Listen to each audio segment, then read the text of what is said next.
First of all, lighting people like myself, after a while, took offense at being called lighting director, because that really says, well, you cue, that's your function, but you don't do design work. Well, that wasn't true then, and certainly now there are lighting directors. People that do ice shows and circuses, they're lighting directors. The lighting design has been designed by a designer, and he's there to execute it. The execution is only part of the job, and certainly the most straightforward and the easiest part of it is the actual cueing function, whereas the design and the preparation for design and the conceptual part of it is the reason that somebody like myself says I'm a lighting designer, not a lighting director. I do not have to cue the show of necessity, because it's an economic thing, and also there isn't time enough to train somebody in where the cues come. The lighting direction part of lighting design for television is usually incorporated in the designer himself. So the question is, what does the lighting designer do? What is the purpose of this function? Why do we need them? Well, first of all, we have to satisfy that the camera needs light in order to see. I mean, that's the only way that it can reproduce anything is to have reflected light coming off a subject. And the only way to reflect light off the subject, if you're in a studio and attempting to control the environment, because you don't have to do that if you go outside in most cases, then somebody has to put some lights up. And that can be done. You can just put up lights and shoot. So there's something more to it. And the more to it, of course, is enhancement and making the image more interesting looking, and certainly making it consistent with the material that you're presenting. So a musical show requires a person who can get an emotional feeling from the music and say, gee, I can complement this. It should look like this. And similarly, you can use the same thing for somebody that does a quiz show. What should a quiz show? The people should look good. All right, first we light the people, make them look good, happy, wonderful, no blemishes. Then the set should be happy. Then there should be some movement. Then there should be some color.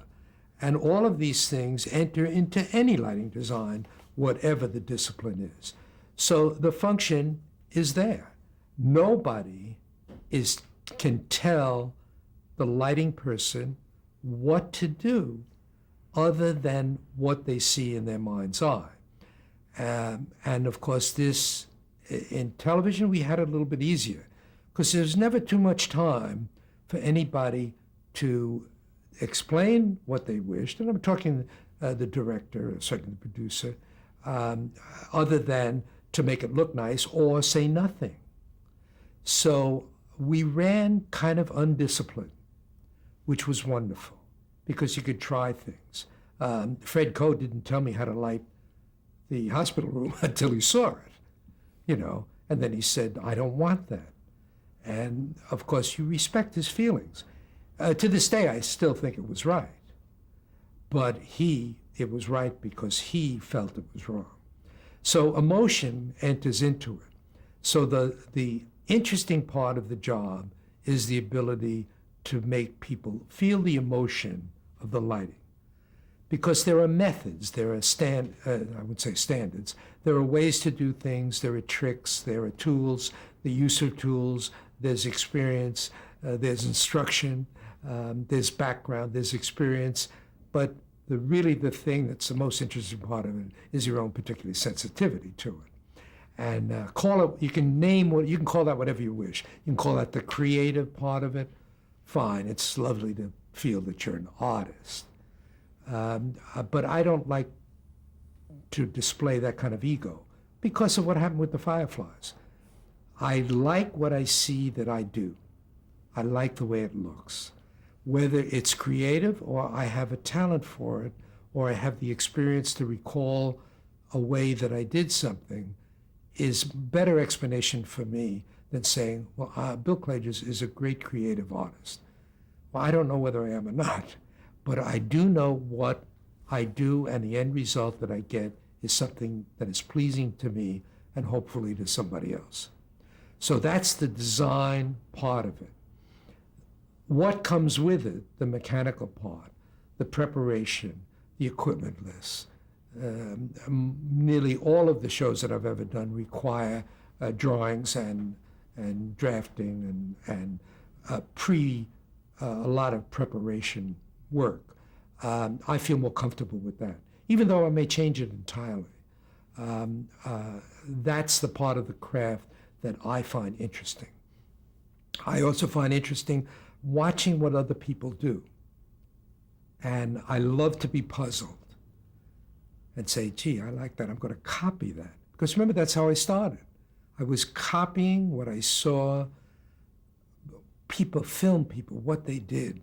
I mean, I could never duplicate, for example, the 30s film DPs and their use of gobos and patterns and so on.